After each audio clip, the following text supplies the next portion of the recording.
ఏపీలో జనాభా తగ్గుదల సమస్యగా మారిందన్నారు సీఎం చంద్రబాబు. పిల్లలు భారం కాదు, వాళ్లే మన సంపద అని చెప్పారు. మూడో బిడ్డను కంటే 30,000 ఇస్తామని, నాలుగో బిడ్డను కంటే 40,000 ఇస్తామని ప్రకటించారు చంద్రబాబు. సమాజంలో ఆర్థిక అసమానతలు తగ్గించడమే తమ లక్ష్యమని స్పష్టం చేశారు. 2027 మార్చి నాటికి భూతగాదాలు లేకుండా చేసే బాధ్యత తమదే అన్నారు చంద్రబాబు.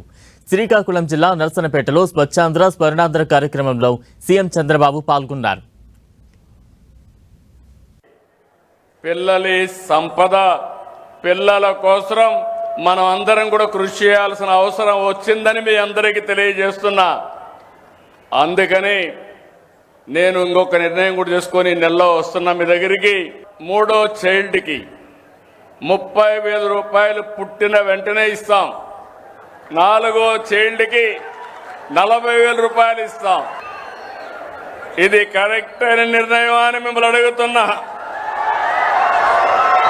మా ఆడబిడ్డలు చెప్పండి అమ్మా, మీరేమంటారు?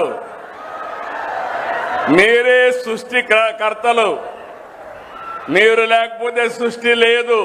అలాంటి మనందరం కూడా ఆలోచించుకోవాల్సిన అవసరం ఉంది. నేను వస్తాను. మీరు అనుకుంటున్నారు పిల్లలు భారం అని. కాదు, పిల్లలే మీకు సంపదను నిరూపించే బాధ్యత నాదని మరొకసారి హామీ ఇస్తున్నా. 5 సంవత్సరాలు గొడ్డలి పార్టీ చేసిన అరాచకం, మీ ఆస్తులన్నీ మార్చేశారు. అందుకే నేను ఒకటి ఆలోచించాను, జీవితంలో మళ్ళీ మీ భూముల జోలుకు రాకుండా టెక్నాలజీ బాగా అభివృద్ధి చేశాం.